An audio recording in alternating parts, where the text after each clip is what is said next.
और 1947 में वो घड़ी आती है जो भारत के आज तक के इतिहास का सबसे मुश्किल समय है। 1947 में हम आज़ाद हुए, वो तो ठीक है आज़ाद हुए, पर आज़ाद होना घटना नहीं है, एक प्रक्रिया है, एक प्रोसेस है, लंबा प्रोसेस है जो कई साल चलता है। और वो कई साल यूं ही नहीं निकलते हैं, उसको निकालने के लिए बहुत लोगों को बहुत कुर्बानियां देनी पड़ती हैं।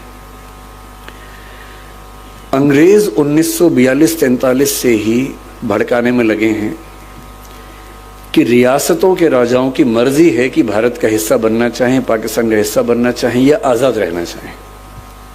और जो भारत आज आप देख रहे हैं वो भारत ऐसा नहीं था। ये सूरत भी आज़ाद ना होता अगर पटेल ना होते तो। ये सूरत, इसी सूरत की बात कर रहा हूँ। मुझे नहीं पता कि ये जगह सूरत जिले में आती है नहीं, पर मैं सूरत की बात कर रहा हूँ। उस समय के भारत में अंग्रेजों का भारत तो एक हिस्सा था, 50 से 60% समझ लीजिए, जिसको आज हम भारत कहते हैं। उसका मुश्किल से 55 से 60% हिस्सा अंग्रेजों के हाथ में था। 40% हिस्सा ऐसा था जो रियासतों के पास था, राजाओं के पास था। उन राजाओं को अंग्रेजों ने गारंटी दी हुई थी कि अगर तुम पर किसी ने हमला किया या अंदर से विद्रोह हुआ तो हम बचाएंगे तुम्हें। इसे बोलते प्रोटेक्टरेट, कि तुम हमारे प्रोटेक्टरेट हो, हम तुम्हें बचाएंगे, लेकिन राजा तुम रहोगे, सुरक्षा हम देंगे, इसके बदले हमें इतना पैसा देते रहो तो हम तुम परेशान नहीं करेंगे। और अब अंग्रेज कह रहे हैं कि हम तो छोड़ देंगे, रियासतों का रियासतें खुद जाने। फिर कुछ इलाके फ्रांस के हाथ में थे, पौंडीचेरी जिसको हम कहते हैं आजकल, माहे है, कराईकल है, यनम है, चंद्रनगर जो पश्चिम बंगाल का हिस्सा है, ये सब फ्रांस के हाथ में था। पुर्तगाल के इलाके थे, आपका पड़ोस का इलाका दमन, दीव, दादरा नगर हवेली, गोवा, ये सब पुर्तगाल के पास थे। ये कैसे मिलेंगे भारत को? और रियासतों में से कई रियासतें मन बना चुकी हैं कि हम तो भारत का हिस्सा नहीं बनेंगे भाई। कुछ भारत के भूगोल में होके कह रहे कि पाकिस्तान का हिस्सा बनेंगे। जूनागढ़ आपका पड़ोस का, हैदराबाद सबसे बड़ी रियासत, जिसके कुछ हिस्से आजकल तमिलनाडु में है, कुछ हिस्से तेलंगाना में है, कुछ हिस्से कर्नाटक में है, कुछ महाराष्ट्र में है। इतनी बड़ी रियासत थी, देश की सबसे बड़ी रियासत। उसका निजाम कह रहा है कि हम तो आज़ाद रहेंगे क्योंकि पाकिस्तान ने उसे सपोर्ट किया कि हम साथ देंगे तुम्हारा। उधर कश्मीर तो बॉर्डर पे है, फिर भी एक संभावना बनती थी कि पाकिस्तान का हिस्सा बनेगा, भारत का बनेगा। पर हैदराबाद कैसे सोच सकता था? 562 के आसपास रियासतें हैं। उधर केरल में त्रावणकोर की रियासत, कोचीन की रियासत, अलग अलग, वो आज़ाद होने के मूड में है क्योंकि अंग्रेज कह रहे कि तुम्हारे पास न्यूक्लियर मटेरियल है तुम्हारी ज़मीन के नीचे, हम तुम्हें सपोर्ट करेंगे। उनको परमाणु बम बनाने हैं और वो जो उसका रॉ मटेरियल चाहिए वो त्रावणकोर के नीचे दबा हुआ है। इधर उदयपुर के राजा को शौक चढ़ गया कि हम तो अलग रहेंगे।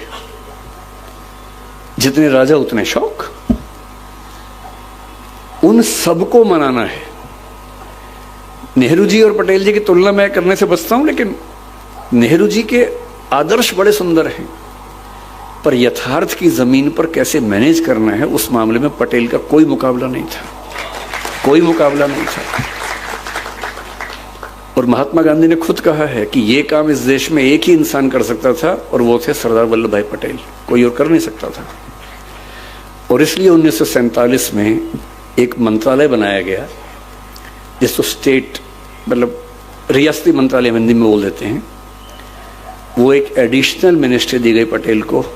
वीपी मेनन उससे सचिव बने, सेक्रेटरी बने। और इनका काम क्या था? भारत को एक करना है।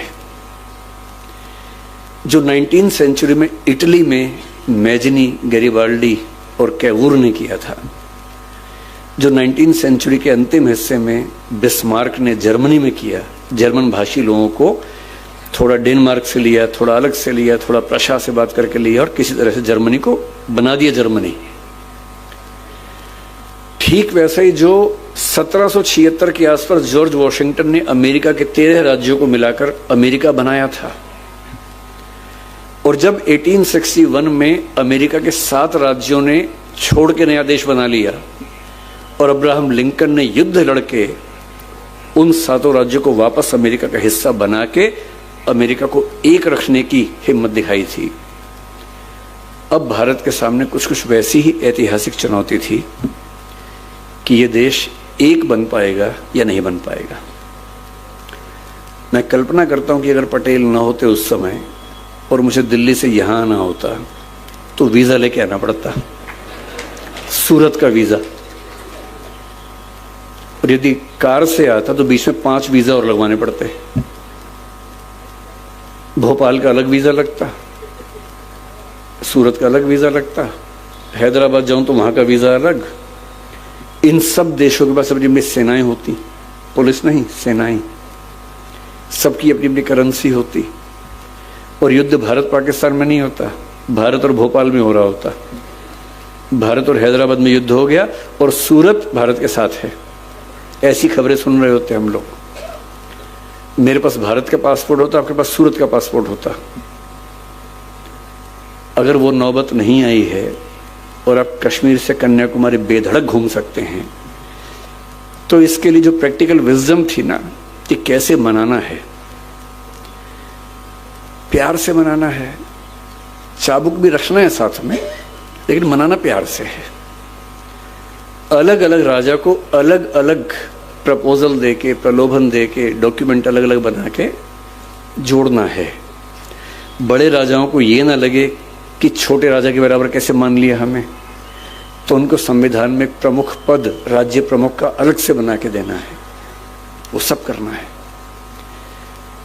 और 562 में से 559 में केवल बातचीत से कोई समाधान कर ले, इसको 99.9% रिजल्ट कहते हैं। 562 में 559 को बिना एक भी लाठी मारे समझा देना कि भारत का हिस्सा बन जाओ, और बाकी 3 में से 2 को पता भी ना चले क्या हुआ। जूनागढ़ और हैदराबाद आज तक परेशान हैं। हैदराबाद में क्या हुआ, 1 साल के स्टैंड स्टिल एग्रीमेंट के बाद जब पटेल समझ गए कि मामला नहीं सुलझेगा, कहते हैं कि नेहरू जी की भी सहमति लिए बिना, आमतौर पर उनमें सहमति रहती थी हर मामले में, इस मामले में कहते हैं कि थोड़ी तकरार हुई। तकरारें होती थी, होनी भी चाहिए भाई। 2 लोग एकदम ऐसा सोचेंगे तो फिर 2 क्यों हैं, एक ही काफी है। 2 पॉइंट ऑफ व्यू है तभी तो 2 लोग हैं। 2 लोग कमरे के अंदर झगड़ा करें, फिर एक बिंदु पर आए, बाहर निकल के वही काम करें। यही होता है इलेक्शन, और यही होती है मंत्रिमंडल की नीति। और सेना को घुसा दिया हैदराबाद के अंदर। 3 दिन का काम था, काम खत्म हुआ। और जब तक सिक्योरिटी काउंसिल में पहुंचे नवाब साहब, निजाम साहब, तो पटेल ने कहा नहीं नहीं, सेना नहीं गई थी, पुलिस गई थी, पुलिस एक्शन था भाई। और तब तक हैदराबाद भारत का हिस्सा हो चुका था कि जहां बातचीत से काम नहीं बनेगा वहां लाठी का इस्तेमाल भी करेंगे।